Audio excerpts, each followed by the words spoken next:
Olá, meus amores, tudo bem? Boa tarde. Tomando um cafezinho e que tal falar sobre um dos poemas mais importantes da literatura brasileira, que é Retrato de Cecília Meirelles. Primeiramente, vamos dar uma situada em quem é Cecília Meirelles.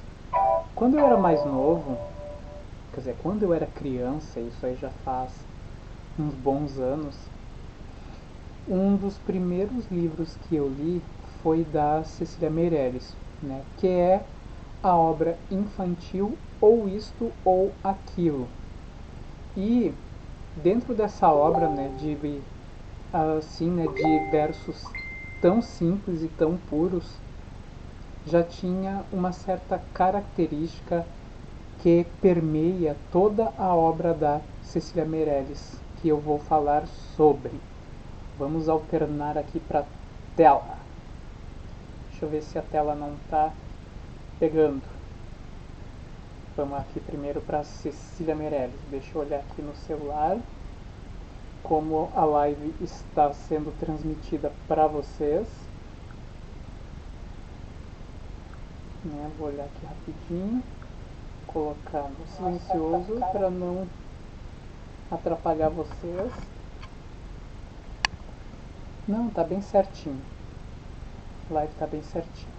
Então, a Cecília Meirelles ela é considerada uma das maiores vozes líricas da língua portuguesa do século XX, né? O que é uma voz lírica? A voz lírica ela é aquela voz poética que fala sobre o quê? Que fala sobre os sentimentos e os anseios do próprio eu, né? Isso desde a época lá da Grécia Antiga, que nós temos os três tipos básicos de texto, que é o lírico, o épico e o dramático. Cada um deles serve para uma certa especificidade, ou seja, cada um deles tem uma atuação social. Por exemplo, o lírico, que era aquele tipo de texto acompanhado de música, do som da lira, que é uma pequena harpa, ele era um tipo de texto, né, destinado a cantar as próprias emoções, né? Por causa disso que ele tinha uma música suave, uma música, né, introspectiva, né, que arrebatasse a todos que estavam ouvindo. Nós temos o épico, que é o quê? O épico ele é aquele tipo de texto, principalmente poético, né, feito em versos, que ele fala de um povo. Deixa eu ver aqui, usei o poema Silmarinha colocando ali. A Silmar, uma ótima professora alfabetizadora, beijão. Obrigado por estar acompanhando a live. E o meu ex-aluno Felipe Siqueira, o meu discípulo, também assistindo. Obrigado. Então vamos voltar ao épico. O épico ele é aquele tipo de texto que fala sobre o quê? Que fala sobre as grandes virtudes de um povo, que ele é simbolizado pela figura de um herói, alguém que tem uma força descomunal ou alguém que é extremamente sábio, né? Nós temos como exemplo básico de épico os dois poemas gregos, a Ilíada e a Odisseia.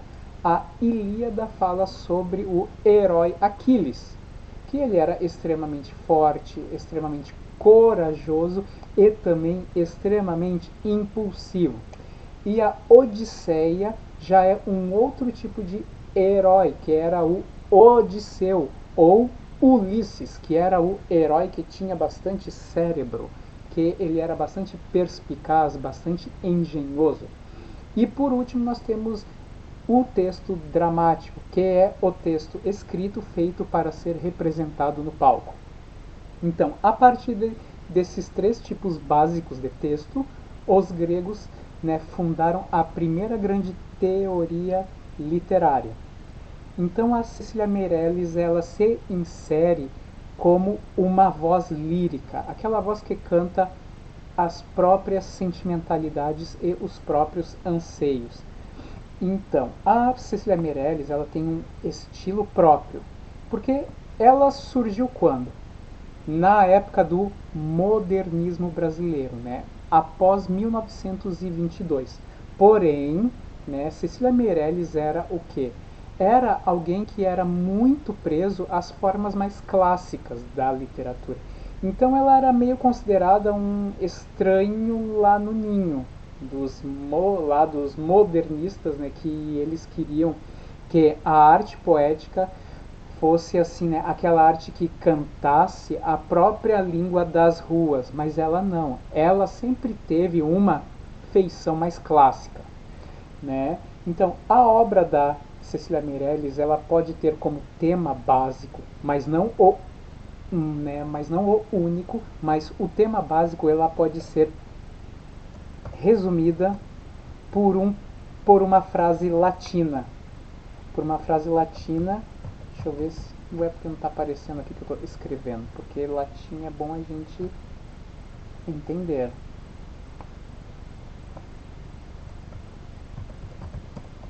Vou escrever aqui. Cadê a cor da fonte?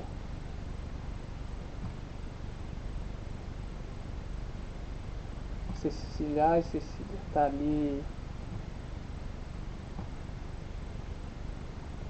Vamos ver se vai conseguir.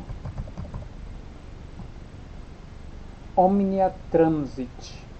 Isso aqui vai sintetizar o pensamento da Cecília Meirelles quanto à sua produção poética. O que é Omnia Transit? Omnia Transit é uma expressão latina que significa que tudo é transitório, que tudo passa. Então, o tempo é o principal tema da poesia da Cecília Meirelles, né? O tempo para ela é algo que é extremamente implacável, que é inexorável, ou seja, algo que não pode ser destruído. Então, essa máxima latina, omnia transit, ela é extremamente adequada para nós definirmos a temática poética da Cecília Meirelles. E o prato do dia de hoje é retrato. Quando nós pensamos nessa palavra, né, retrato, qual é o sentido que vem? Aquela fotografia, né, assim do peito para cima, né, o teu retrato, que é algo que externo. Só que esse poema, além da parte externa, vai contemplar uma transformação interna, que é que nós vamos ler. Primeiro vamos declamá-lo, vamos senti-lo, e aí depois, passo a passo, nós vamos ver o que ela está falando neste poema. Retrato. Eu não tinha este rosto de hoje, assim calmo, assim triste, assim magro, nem estes olhos tão vazios, nem o lábio amargo. Eu não tinha estas mãos sem força, tão paradas e frias e mortas. Eu não tinha este coração que nem se mostra. Eu não dei por esta mudança, tão simples, tão certa, tão fácil. Em que espelho ficou perdida a minha face? Olha só que poema melancólico, né? Por que é melancólico? Melancólico é o quê? Quando tu olha para trás e tu sente saudade de alguma coisa que era boa e se deteriorou. Então, a Cecília Meirelles usa o tempo para marcar essa deterioração, né? Então, ó, vamos por estrofe a estrofe. Eu não tinha este rosto de hoje. Ó, só pelo pronome aqui, ó, este. O este é algo que está perto de quem fala. Então, este rosto. Então, o eu fala de si próprio. Este rosto de hoje, agora. Assim calmo, parece bom. Assim triste, assim magro. Nem estes olhos tão vazios e nem o lábio amargo. Até nessa primeira estrofe nós temos o que? A contemplação de algo externo. ou seja, algo que é o retrato. Então essa primeira estrofe, ela é somente uma aparência externa, né? Embora a parte do lábio, né, é algo que nós temos que confiar nele, né, lá no eu lírico do poeta. Agora a segunda estrofe: eu não tinha estas mãos sem força, tão paradas e frias e mortas. Aí no segundo verso da segunda estrofe nós temos uma repetição do e. Por quê? Porque cada uma lá daquelas características, elas têm o quê? A mesma importância. Porque se tu coloca uma vírgula, tão paradas, vírgula, frias, vírgula, mortas, todas assim, parece que a coisa vai fluindo, né, sem dar grande atenção, né, a essas três características. Só que quando tu usa uma repetição de uma conjunção, um e, um mas, assim, várias vezes, mas, tu fazes o quê? Tu fazes com que cada parte tenha o quê? A mesma importância. Isso é o polissíndeto, que é o quê? Várias conexões. Isso aí vem do grego, porque poli em grego quer dizer muitos, e o síndeton em grego ele era verbo, ele era o verbo ligar. Então, polissíndeto é quando tu tem o quê? Várias ligações, né? Ó, eu não tinha este coração que nem se mostra. Aí, nessa segunda estrofe, parte-se para quê? Para um retrato interno, né? Não é mais aquela coisa externa, né, da face, do rosto magro. Não, mas agora é o que? É o coração, que é a sede dos sentimentos dentro da poesia, que não se mostra. Ou seja, nós não sabemos se ele ainda pode ter os sentimentos ou se ele está completamente estéril de sentimentos. Aí a terceira estrofe meio que arremata toda essa sensação de algo assim, né,